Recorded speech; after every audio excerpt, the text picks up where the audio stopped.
अघोर परंपरा में एक अनुष्ठान होता है महाराज, जिसे योगिनी चक्रानुष्ठान बोलते हैं।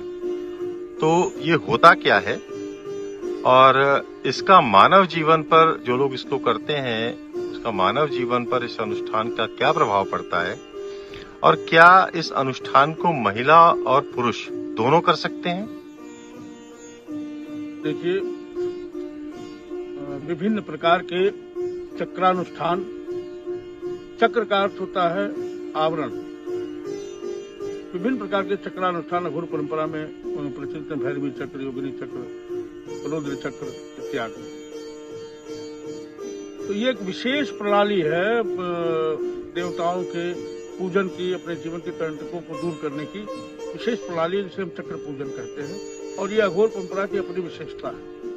केवल अघोर परंपरा और मूल अघोर परंपरा, जिसे हम कापालिक परंपरा कहते हैं, इससे निश्चित कौल परंपरा, जिसमें देवी की विशेषता है, सब में इन्हीं दो में चक्रानुष्ठान की मान्यता है। और योगिनी चक्र की जहां तक बात है, आप शब्द समझिए कि योगिनी शब्द की व्युत्पत्ति जो है योगी शब्द से हुई है, और योग का अर्थ होता है जुड़ना। तो आप किससे जुड़ना चाहते हैं? योगिनी चक्र का अर्थ है, योगिनी एक पद है। जिस प्रकार योगी एक पद है, उसी प्रकार योगिनी भी एक पद है। योगिनी पद की प्राप्त व्यक्ति ही, योगिनी पद को प्राप्त व्यक्ति ही योगी कहा जाता है। तो जो इसका मूल उद्देश्य है वो पराशक्ति से और जीवात्मा को जोड़ना है, इसीलिए इसका नाम योगिनी चक्र पूजन पड़ा, योगिनी चक्र पड़ा। दूसरी बात, मानव जीवन पर अगर प्रभाव की आप बात करते हैं तो निश्चित रूप से जो इस चक्र में शामिल होते हैं, चक्र पूजन में, जो इसको देखते हैं, जो इसके मंत्रों का श्रवण करते हैं, उनके जीवन से अमंगलों का नाश होता ही होता है, यह ध्रुव सत्य है। तीसरा प्रश्न आपका था कि इसे स्त्री और पुरुष दोनों कर सकते हैं। तो एक बात जाने, अघोर परंपरा में वर्ण, जाति, धर्म का कोई मतलब नहीं, कोई लिंग भेद नहीं। स्त्री, पुरुष, किन्नर इत्यादि जो भी उसमें शामिल होता है, जो भी वीराश्रम प्रणाली में है, जो वीर शैव परंपरा में है, जो वीराचार परंपरा में है, वो सभी इसका एक साथ सेवन करते हैं। इसमें कोई भेद नहीं होता। इसमें जो स्त्री उपस्थित होती है वो जगदम्बा का रूप मानी जाती है, वो साधिका नहीं मानी जाती। जितने पुरुष उपस्थित होते हैं वे वीर द्विजोत्तम कहे जाते हैं।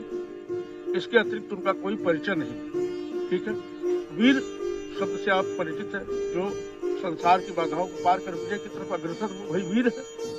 द्विजोत्तम, द्विज का अर्थ है ब्रह्म की प्राप्ति की तरफ चलने वाला, द्विजाति। और द्विजोत्तम, जो उसमें भी उत्तम कार्य कर रहा है, अध्यात्म पथ पर चल रहा है और तेजी से अग्रसर है, वह उस साधक का नाम वीर द्विजोत्तम है। और सारे साधक जो उसमें उपस्थित होते हैं, उनका कोई नाम नहीं होता, कोई जाति नहीं होती, कोई लिंग नहीं होता, कोई वर्ण नहीं होता, वो सारे वीर द्विजोत्तम कहे जाते हैं।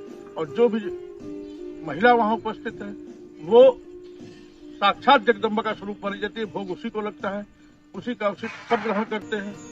तीसरी बात, अगर कोई किन्नर समुदाय का कोई व्यक्ति है, जिसे हम किन्नर कहते हैं, जिसके भीतर स्त्री और पुरुष दोनों के तत्व समाविष्ट है, वो अर्धनारीश्वर का रूप माना जाता है और इनकी उपस्थिति परम पवित्र मानी जाती है। ऐसे हमारी धार्मिक मान्यता।